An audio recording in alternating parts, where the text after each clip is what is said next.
Hey guys, it's carsonmtech here, back with another video, and in today's video, I'm going to be checking out what's in this mysterious yellow box. And as you can already see by the title, this happens to be the Zhiyun Smooth 4, and I know a lot of you guys have been asking me if I'm going to be checking this out on this channel because of the Smooth Q video that I had last year about this time. And with the help of Zhiyun for sending this to me, I can happily say that in this video, I'm going to be unboxing, testing out, and reviewing the Zhiyun Smooth 4. So without further ado, let's get right into the unboxing.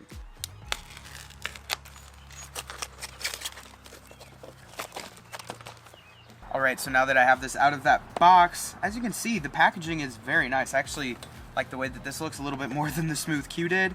They've upgraded the packaging just a bit.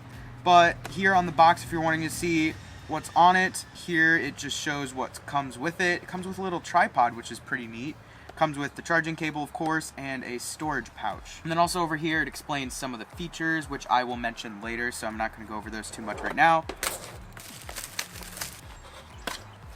And upon opening it up, there you go. You got a nice little carrying case. This is like that styrofoam that a lot of DJI drones come in nowadays. So opening it up here, you'll be greeted with everything that it comes with. Has that tripod that I was talking about. Here is that charging cable to charge it up. And here is the actual gimbal itself. This thing is pretty beefy.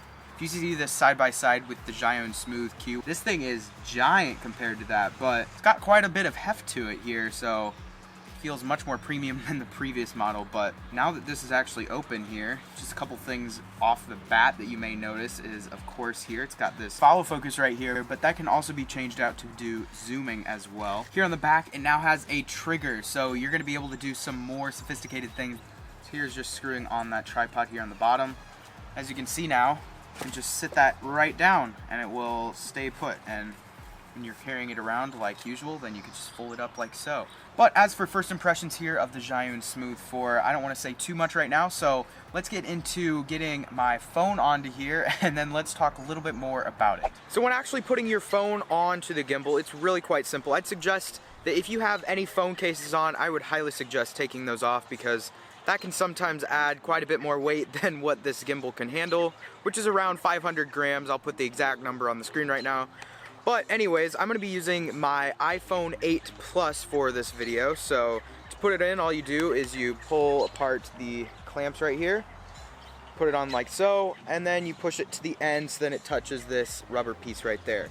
As soon as that's on, you're going to have to go back here on this back part, twist this knob right there, and then pull this out to the point where it levels. Because I have the iPhone 8 Plus, this will not fully balance itself without the motors being on, but that's totally fine. As you can see, it'll fall down like so, but as soon as that's tightened, just go and tighten that up. And then now, you should be fine to turn on the gimbal. So to do that, you just press the power button right here. There you go. That is the gimbal powered on. So to gain full functionality out of this gimbal, when you get it, you're gonna wanna make sure that you download the ZY Play app, which is available both on iOS and Android. So when you have that app downloaded, all you do is you just go and open that up, click on please connect device, and then it'll automatically pop up your device. And as soon as that happens, it should automatically go into the camera view. As you can see right now, this is what the camera view looks like. Already incredibly stable. Now that I've gotten to that point, before getting into some shots and stuff like that, I just want to explain really quickly some of the features of these buttons and everything that goes on here on the handle itself. If you are a beginner like me, I've had this now for actually 2 days, so I've gotten the grips of how to actually use this. But if you're a beginner, this is frightening. I know, looking at this, there's so much, but that's also a positive thing because you can do so much with this without actually having to touch your phone. So to begin here with some of the simpler things right here, obviously you've got the record button, you've got a capture button for capturing photos. So next up is here in the center, you've got basically, this video showing how to use everything went on far longer than I had meant for it to, so I decided to just upload this entire section as a separate video. So if you'd like to go see a more in-depth look at the functions of the buttons on the handle, there should be a button up on the top right section of your screen right now, and you can go see that in that video. But for now, I just wanted to highlight a few things that I said in it originally, including the fact that the Smooth 4 now has a dedicated switch to change between pan follow mode and locked mode, which is pretty dope. And then with the trigger on the back, if you hold the bottom part of the trigger, it'll follow wherever you move the gimbal, and when you press the top part of the trigger, it'll do the same, but with the motors fully engaged in what Zhiyun calls phone go mode. To get the gimbal to return to its normal upright state, you can double press the trigger on the back and it'll do so. Again, more is mentioned in the other video, so if you'd like to watch that and go check it out, I'll also leave that link down in the description. But anyways, that is it for this explanation, so let's continue on with the rest of the video. So now when actually using the gimbal, it's very simple. It's like incredibly easy to learn. As soon as you have learned everything that these buttons do, it's really intuitive and it's very simple to learn how to use this. However, I want to mention, if you've ever owned a Smooth Q or an Osmo or anything else that has one of those little joysticks here, this dial does not function as the same thing. So you're not going to be able to get the motion of, if you just want to use your thumb really quickly to pan up or down or whatever. With that little joystick here, you're going to be missing out on that. And I'm really upset that that's gone, because if you've used that in the past, you're likely very used to using that. But now you're going to have to learn to use this trigger on the back, which isn't terrible, but it does take some time to get used to. But with that being said, I just want to say one more thing before actually getting into shots from this thing. So when you're wanting to put this into standby mode, it's very simple. They made this simple. You just move it down like so, and it will now go into standby mode. As you can see, your phone won't go all flinging around as if you turned off the gimbal. And then as soon as you're done, you can just go and put it back up, and it will begin immediately stabilizing once again. So that's incredibly useful if you get a text message that you have to answer, or something else that you don't want your phone being stabilized at the time of doing that. It's very simple. You just do that and it puts itself in standby mode. But anyways, now that that is said, let's actually get into some footage that I got from this gimbal.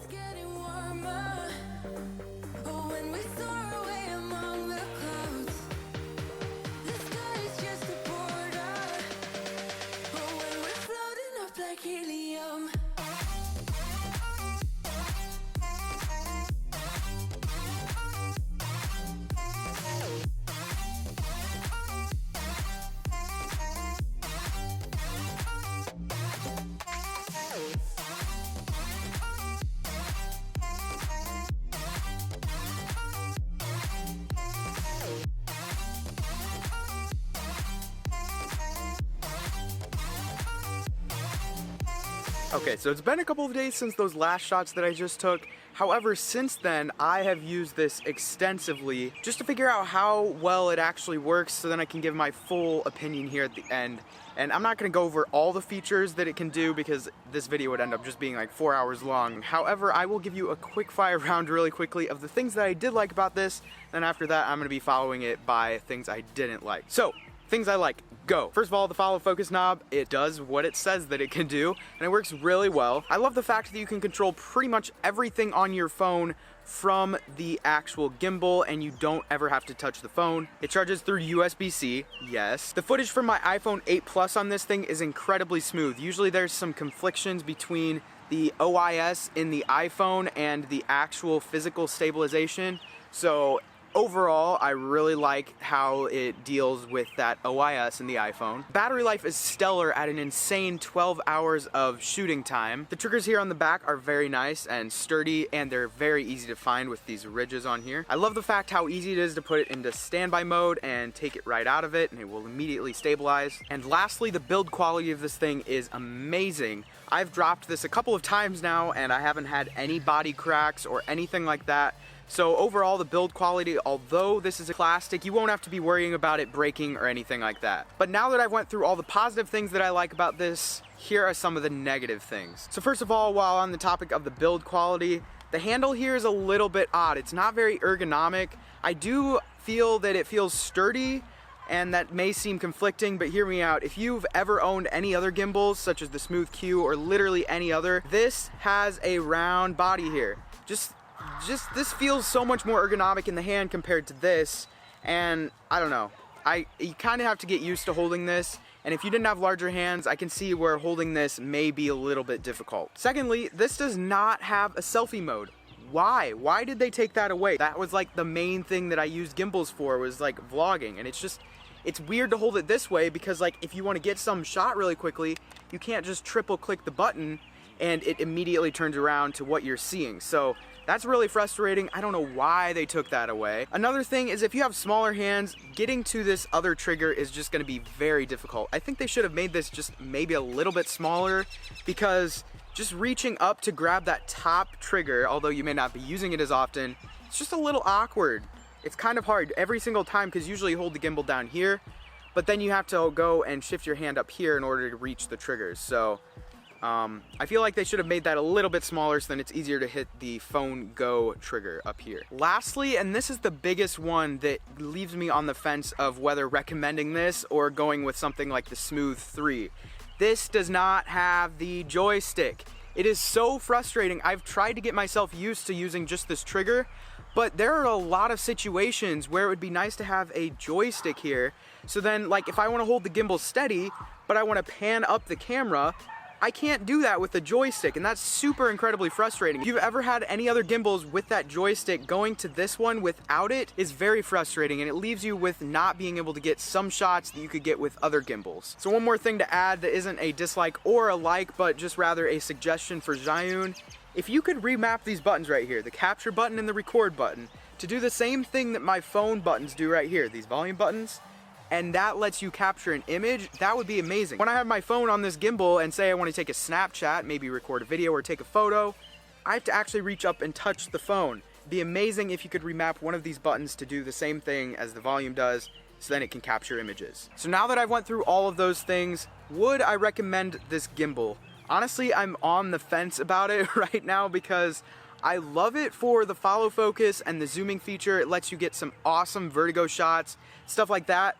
But I'm a vlogger, and I use this to vlog a lot of the time, and there's no 360. It can't go into selfie mode, and it also doesn't have that joystick here, which without is just, it's mind-boggling that they would get rid of it. I understand there's not really anywhere you could put it, but couldn't they integrate it into this or something? But with that being said, if you are going out and looking for a gimbal that you'll be using like for videography, and videography specifically, then I would highly recommend this. This has way more features than other gimbals out there. However, if you're a vlogger or something else, I would highly recommend the Zhiyun Smooth Q or the Zhiyun Smooth 3. Both of those I think would leave you being much more happy with your purchase, since it have the joystick and the selfie modes on both of those. So I'm gonna be leaving it up to you. But with that being said, if you would like to purchase this, I'll be leaving links down below, and the US link will be an Amazon affiliate, so if you'd like to help support me, make sure to purchase through that link. But anyways, that's pretty much it for this video. If you guys liked it, make sure to let me know by clicking that thumbs up button down below. And if you'd like to see future videos from me, consider clicking that subscribe button down below as well. Also, check out my last video by clicking up there, or some random video by clicking down there. But anyways guys, that is it for this video. See you guys in the next one. Peace.